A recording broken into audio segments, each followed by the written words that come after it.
but all the articles have my picture on it. Bro, you're insanely wealthy. You're insanely successful. I can't believe you're still talking about cancel culture. Like, how are we still doing this? Why is my goat so washed? And Bill Maher, yeah. Anyway, we got Dave Chappelle. I didn't get to cover it. I saw bits and pieces of this comedy special. I couldn't finish it. It wasn't his best, I'll be honest. Ripping into Bill Maher, which I love, but I'm still conflicted because he's ripping into Bill Maher in an effort to defend himself, going and performing not only in Saudi Arabia, but performing under the direction of the Saudi kingdom. I've watched a lot of the pieces of this. There's a whole bit about how he, there's a whole bunch of trans jokes in there about how like Saudi Arabia doesn't cancel you for trans jokes, and that's the real censorship in America, which I think is so silly. I don't know why he just won't give up on this stuff. It is interesting, however, because on the one hand, Dave Chappelle has, developed a very different audience, right? Over the last decade, especially over the last, administration specifically, an audience full of, enjoyers of Ben Shapiro's commentary.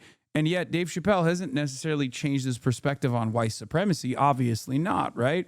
So whenever he shits on people that MAGA loyalists absolutely love, like Charlie Kirk, they lose their minds. Let's take a look at what this take was, however, this anti-Israel take was. Famous comedian. I've known Bill since I was like 18, 19 years old, and I've never said this publicly, but that guy. These motherfuckers act like because I did a comedy festival in Saudi Arabia, I somehow betrayed my principles. Well, no, I know I didn't. I know. No. No, come on, everybody, let me do this. And I'm sure, I know, everybody calm down. I don't get the controversy for doing a show in Saudi. There are Americans who do shows in the U.S. all the time without protesting the government in any form. The U.S. also does war crimes. I'm not a fan of Saudi, but this doesn't seem controversial. The reason why people consider it to be controversial, and I totally understand, is because the Saudi government itself has done a litany of war crimes, including aiding and abetting Israel in many instances. And also, this isn't just like, hanging out with Saudi people or going on your own to Saudi Arabia or doing a Hajj or something. This is quite literally working for the Saudi government, okay? So there's a little bit of a difference there. It was paid for by the government. Now you might say, well, you can't necessarily tour in Saudi Arabia and perform in front of the Saudi population without the Saudi government allowing you to do so. And sure, there is that too. But I think it's a lot of people are excited about this because they saw Dave Chappelle say Israel. He has said similar things in the past. I had different criticisms, but I do think that bringing up Israel's war crimes when people are calling into question the Saudi association here, which is once again another ally of America and also Israel as well. It's just a little ridiculous. Most people don't see that, though. Most people don't know this connection.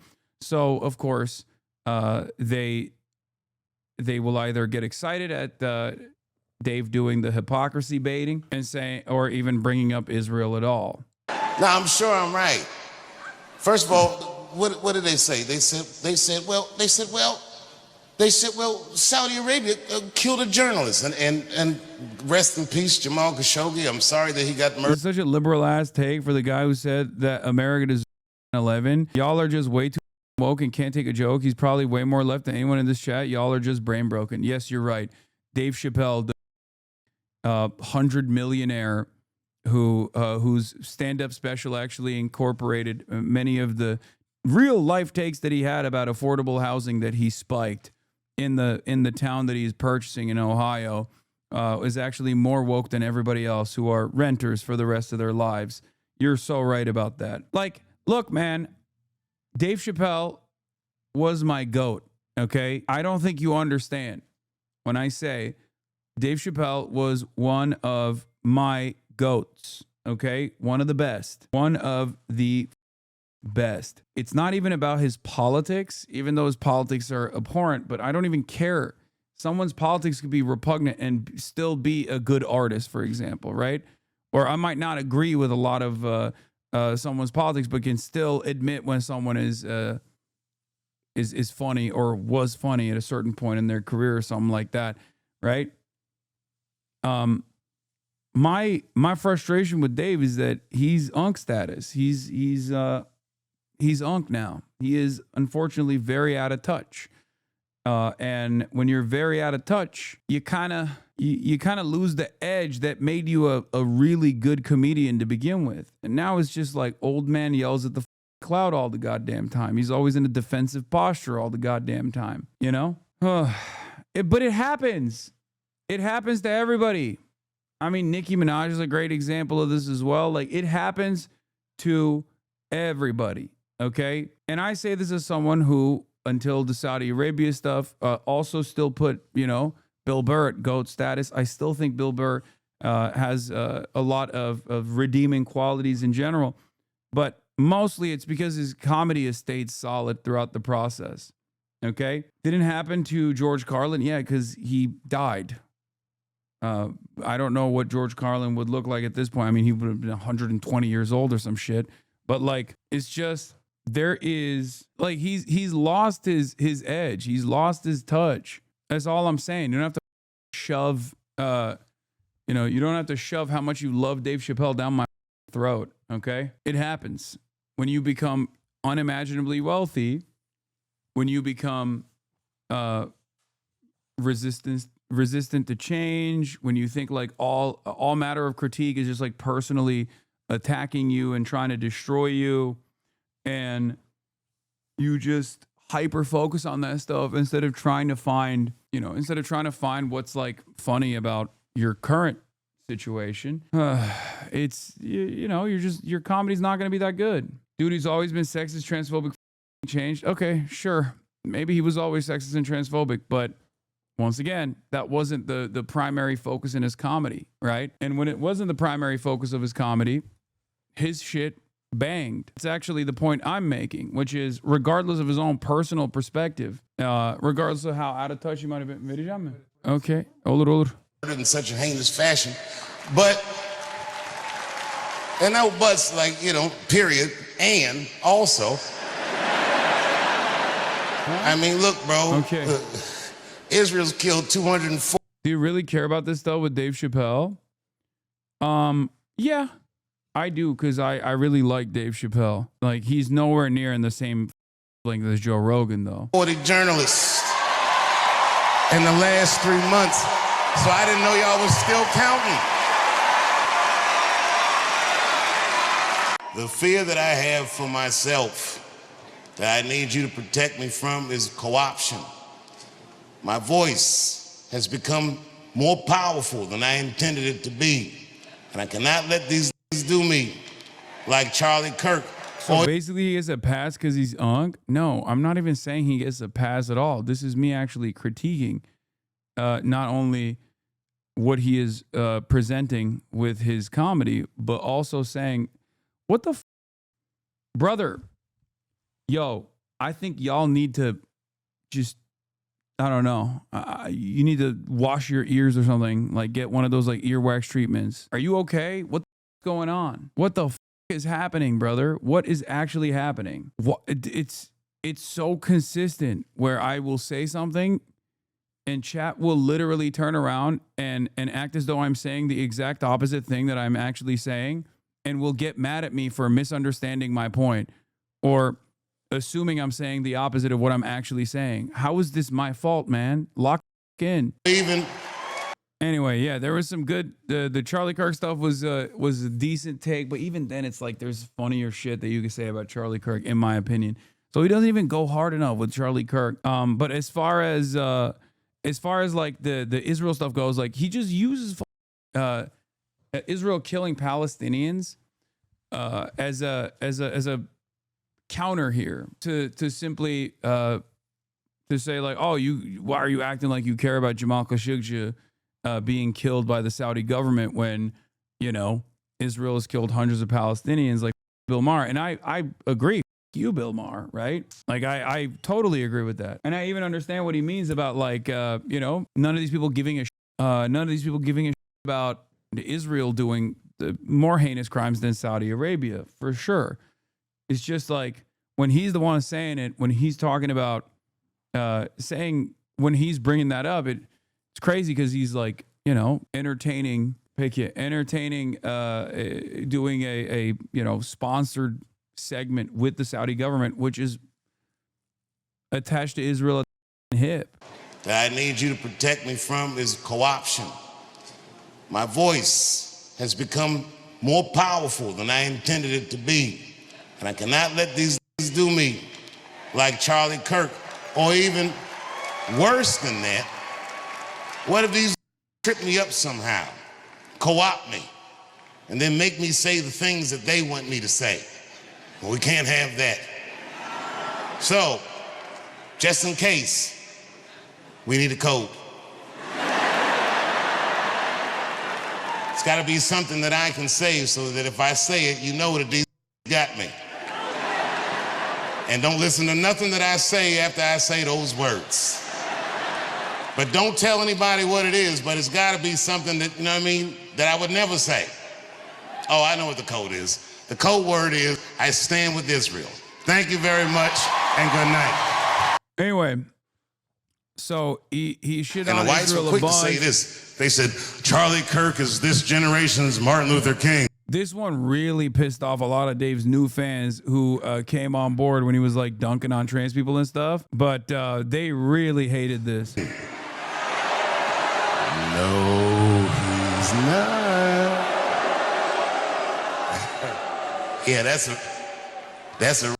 What was really great about this comedy special was the timing of it, about Jack Johnson, the Mann Act, and the parallels today with Jake Paul, AJ, Diddy being tried by the man, and his point of how internet figures are not as relevant as real figures. Yeah, I mean, the Jack Johnson stuff is like classic Dave Chappelle, especially new Dave Chappelle. Back in the day, I don't think he would go on to like these longer pivots in the second half.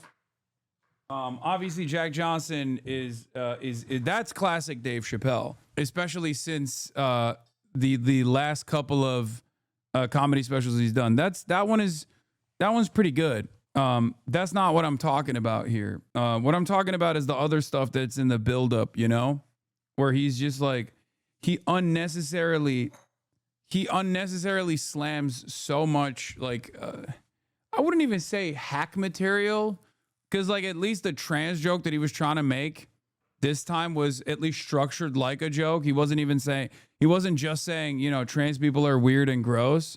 At least he tried to make a joke on that one. That one is more so like, it's not a very good joke, really. And obviously it's understandable if people are, if people are in any way, shape, or form sympathetic to trans people, like they'll get mad about it. The thing that I thought was like so stupid about the way that the joke was structured is like, because it still went back to like, oh, the real cancel culture is happening here in America.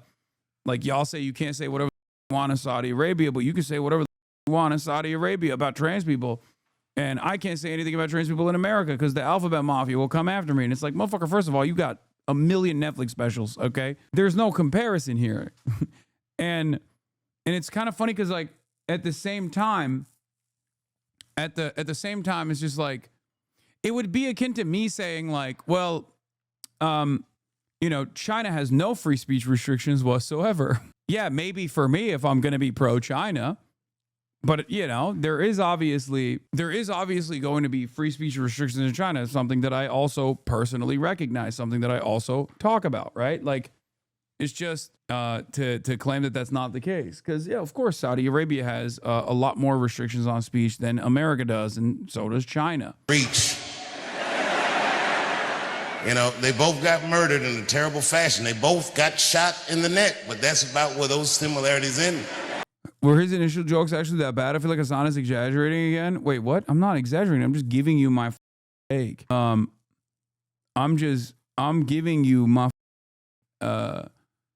I'm giving you my analysis as someone who is a comedy enjoyer, comedy appreciator, someone who respected Dave Chappelle as like one of the best comedians of this generation. Like that's all I'm saying.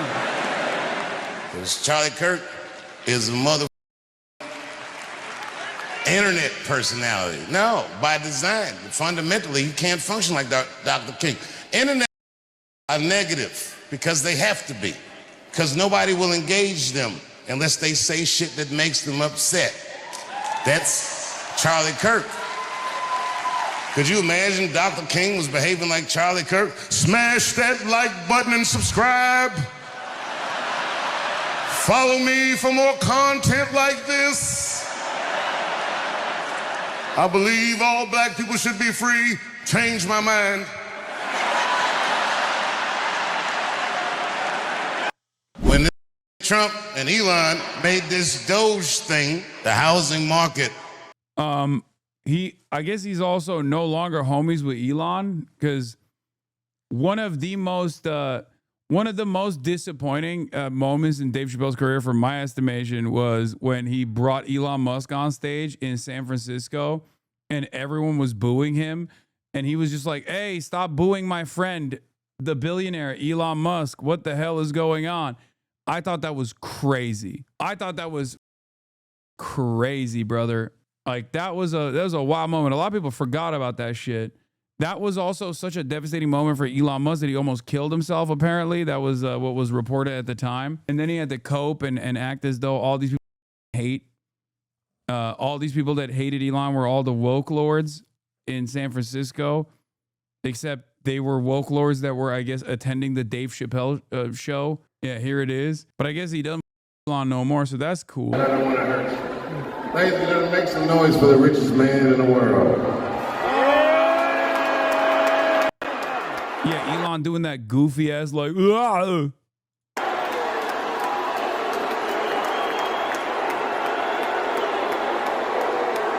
Remember when he tried to do like the crowd analysis and tried to claim that it was actually 53% cheers and only the remaining were booing, but the booers were booing a little bit harder. I legalized comedy. Everyone was, of course, cheering me on. For somebody that doesn't grift, I'm surprised you don't get a bit more fired up at people like Dave so blatantly grifting.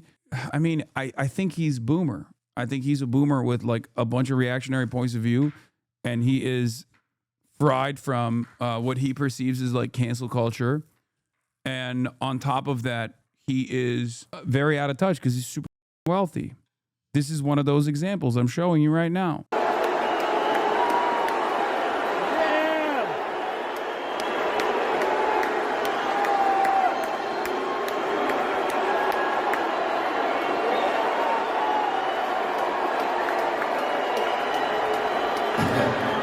I think it was Christian Divine who I heard talk about this as well, but it's something that I agree with. There are a lot of figures in black culture that believe that one way out for black people is just black capitalism. Killer Mike being one of the examples that he used that I completely agree with. And it's that principle that I think Dave has as well, or Jay-Z is another good example of this. And these guys and their assessment is to combat white supremacy is just to be super wealthy. And there is a good contingency, a solid contingency of black people in this country that have a decent amount of access to capital that truly believe it. And I think that's where this kind of attitude stems from, and inevitably it comes across as out of touch for people who are watching from the outside, and out of touch even for younger black populations that don't have that same access to capital. Cheers and booze, I say. They're not conservatives necessarily. These guys are not conservatives at all. Dave Chappelle is not a conservative. There's a difference between someone who is there's a difference between a black conservative and someone who is a black capitalist. And I think that was the point that Christian Divine was making. Like, when it comes to white supremacy, a black conservative says it's not real. It's not systematic. That is a token position, right? Candace Owens, Clarence Thomas. These are examples of black conservatives. Dave Chappelle does have socially conservative takes. Make no mistake, this is true. But on the issue of white supremacy, he is uncompromising. I don't think he is personally grifting. I think these are just his opinions. These are just his opinions. And he is he's far too isolated at this point from the average person to do comedy that reflects the conditions of the average person. You know what I mean? And part of that is literally him talking about how he owns most of the town. Look. And my hometown plunged 20%. And then when this nigga deployed the National Guard in my hometown, he took the police department from the mayor. Oh, DC, we don't like that. Because these niggas is trying to take the chocolate out of Chocolate City. I said, I gotta go home while it's still a city I remember. And then I went on Instagram and saw all the protests in DC. And there was a bunch of white people like, not on our streets. I said, oh no, it's too late. These whites are entrenched. Not on our goddamn streets, you don't. This is not the only city this is happening in. It's happening in California. It's happening in Oregon. It's happening in Illinois. And it's happening in Memphis. And the niggas in Memphis, they might need it. You got That was kind of funny. The Memphis. Hayır baba istemiyorum. Boş ver. Tamam ben başka bir şey alacağım zaten. İyi peki. Be reasonable. I don't know if you've been in Memphis recently, but them niggas already stole 2 tanks from the National Guard, so you already know. These niggas clown me because I was on stage in Saudi Arabia. I didn't tell them to put this in the paper. I just said it on stage. I said it's easier to talk in Saudi Arabia for me than it is in America. And niggas felt some kind of way. Oh, I stand 10 toes on that. Don't forget what I just went through. 2 years ago, I almost got canceled right here in the United States. Yeah, like the can't. Sure. For transgender jokes. But I got to tell you something. Transgender jokes went over very well in Saudi Arabia. Them niggas couldn't get enough of that shit. I was in the pocket. I was like, where have you been? Every article said the comedians hoard themselves out to a dictator, but all the articles have my picture on it. You know what? I can't even get... Yeah, cancel culture stuff is just poison for comics, in my opinion. Like it's just like it's just such hack material, you know? Bro, you're insanely wealthy, you're insanely successful. I can't believe you're still talking about cancel culture. Like, how are we still doing this? Why is my goat so washed? Mad, because, you know, to be fair, I did make more money than all of those comedians. I don't even work at Netflix no more. You know what my new job is? I sit by the phone and wait for them Arabs to call me. Can I help you guys? What do you need? I did a show 3 months before that. I was not. Yeah, this is a falcon and a transgender in Saudi Arabia. I'm not even gonna go through it. It's just like long setup. Falcon kills a trans person. It's more about once again about like, oh, they just don't care about trans people. Okay, got it. You know, Chappelle knows how to push the limit. He really is unstoppable. I've been to cane parties. I've been to weed parties. I've been all. There was also a Diddy. He also did low-key defend Diddy. Not even low-key. High Kirk defended Diddy. Well, I mean, he didn't fully defend Diddy. Let's be real. He made a funny joke about Diddy where, you know, he basically talked about how Diddy saved his life when that one crazy person tried to kill him, and that's it. All the parties, and I'm just telling you the truth, what I've seen. Coke are way prettier than weed bitches are. I be looking at weed bitches like, damn, did you sleep in those clothes? What's going on with you? No energy in their face. They don't wear their bra all the time, so the titties be sagging. Get your dick out of my face, man. That's how weed girl sounds. Not gonna suck your man. You ever get some weed head? Feels gross, doesn't it? Feels like a cat sucking your dick. Like, what kind of... How do you not have any moisture in your mouth? Go wet your whistle and try again, would you? Drink some water. The town that I've been living in for the last 25 years, I bought most of it.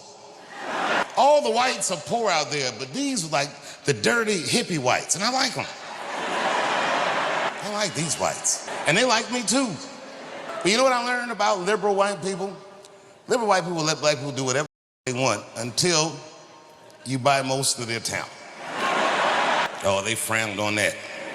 Them whites got real suspicious, but you know what? I don't blame them.